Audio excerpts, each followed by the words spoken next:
Hi, Mark Kohler here, CPA, attorney, and senior tax advisor here at TaxSlayer. Now this message is for you TaxSlayer pros, and we want to help you in those few minutes you may have with your client as you're preparing their taxes this season. Yes, tax reform legislation is on everybody's mind, and we want to give you 5 tips, maybe the top 5 tips or takeaways from the tax reform legislation that might help you in that consultation with your clients. Number 1, standard deduction versus itemizing. Now I want to take a minute or so on this because it's a big one. And what we're recommending is in those few minutes with your client, you want to quickly identify, is this a taxpayer that's just going to be better off doing the standard deduction, which is now $24,000 if married filing joint, or $12,000 if you're single? Or are they going to be better off itemizing? Now the reason why you want to identify this is because you're going to want to tell them, don't worry about certain expenses, don't worry about tracking them, you just hit the lottery, you're going to use the new standard deduction. Other folks, you're going to want to say, well, you better identify these and track them because we're going to need them at the end of the year. So let's go through some of those that are really important that you can just quickly pencil down and have them on a little cheat sheet for when you're talking with your clients. Now let's hit the important itemized deductions for you to remind your taxpayer to track. Number 1 is charitable. No major changes there. It's still a great write-off. Tell them to keep receipts and donate anything they want to their church or down to Goodwill or Salvation Army. Number 2, though, is the SALT deduction, the state or local income tax deduction. So for some of your taxpayers that own a home, they might be paying high property taxes and or high state taxes. So if that's the situation, you want them to make sure and track those reports or receipts they might receive in the mail for you next year when it's prep time. The next is the home interest deduction. More to come on that later. It's one of my big 5. The next is the miscellaneous deductions is 2% greater than miscellaneous deductions.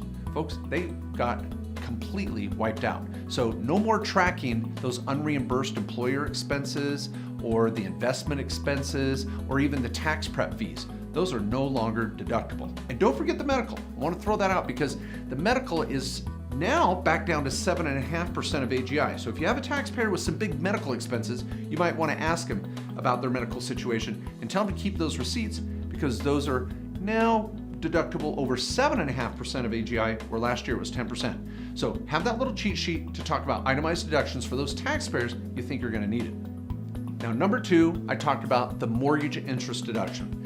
Now, I don't need to talk as fast because we don't need to squeeze in as much now, but we've got this mortgage interest deduction that a lot of people think, oh, it's limited to a $750,000 mortgage. And a lot of my clients don't have a $750,000 mortgage, so you think you're just going to forget about that one when it comes to itemizing.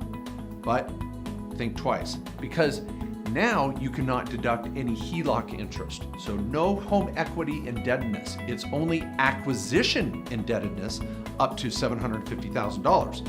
So if you have a client that might be getting a HELOC or a home equity line of credit on their home and they've got a lot of equity to play with, you might want to talk to them about that interest not being deductible again if they're going to itemize.